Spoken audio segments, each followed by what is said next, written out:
Hello, ಎಲ್ರಿಗೂ ನಮಸ್ಕಾರ. ತುಂಬ ಜನ ಮೆಸೇಜ್ ಮಾಡಿ ಕೇಳ್ತಾ ಇದ್ದಾರೆ, ನಮ್ಮ ಜಮೀನ್ಗೆ ಸರ್ಕಾರಿ ಅಥವಾ ಬೇರೆ ಯಾವ ದಾರಿನೂ ಇಲ್ಲ, ನಾವು ದಾರಿನ ಹೇಗೆ ಪಡ್ಕೋಬೇಕು ಅಂತ. ಈ ವಿಡಿಯೋನ ಕೊನೆವರೆಗೂ ನೋಡಿ, ಸಂಪೂರ್ಣ ಮಾಹಿತಿಯನ್ನು ನಾನು ಈ ವಿಡಿಯೋದಲ್ಲಿ ತಿಳಿಸ್ಕೊಡ್ತೀನಿ. ಹಿಂದಿನ ಕಾಲದಲ್ಲಿ ಎಲ್ಲ ಜಮೀನುಗಳಿಗೂ ದಾರಿ ತೋರಿಸಲಾಗ್ತಿತ್ತು.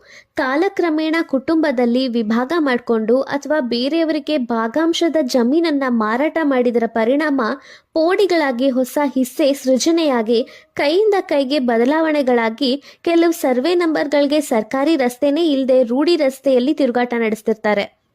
ಸಮಾಜದ ವೈಮನಸ್ಸು ಹೆಚ್ಚಾಗ್ತಿದ್ದು ಆ ರೂಢಿ ರಸ್ತೆಗಳನ್ನು ಮುಚ್ಚುವ ಮನಸ್ಥಿತಿ ಹೆಚ್ಚಾಗ್ತಿದೆ. ಇದರ ಪರಿಣಾಮ ಆಧುನಿಕ ಉಪಕರಣಗಳನ್ನು ಉಪಯೋಗಿಸಲು ತುಂಬಾ ಕಷ್ಟ ಸಾಧ್ಯವಾಗಿದೆ.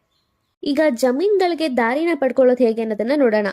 ಇಂಡಿಯನ್ ಈಸ್ಮೆಂಟ್ ಆಕ್ಟ್ ಪ್ರಕಾರ 1882ರಲ್ಲಿ ರೈಟ್ ಆಫ್ ವೇ ಅಂತ ಅಂದ್ರೆ ದಾರಿಯ ಹಕ್ಕು ಕೂಡ ಒಂದಾಗಿರುತ್ತೆ.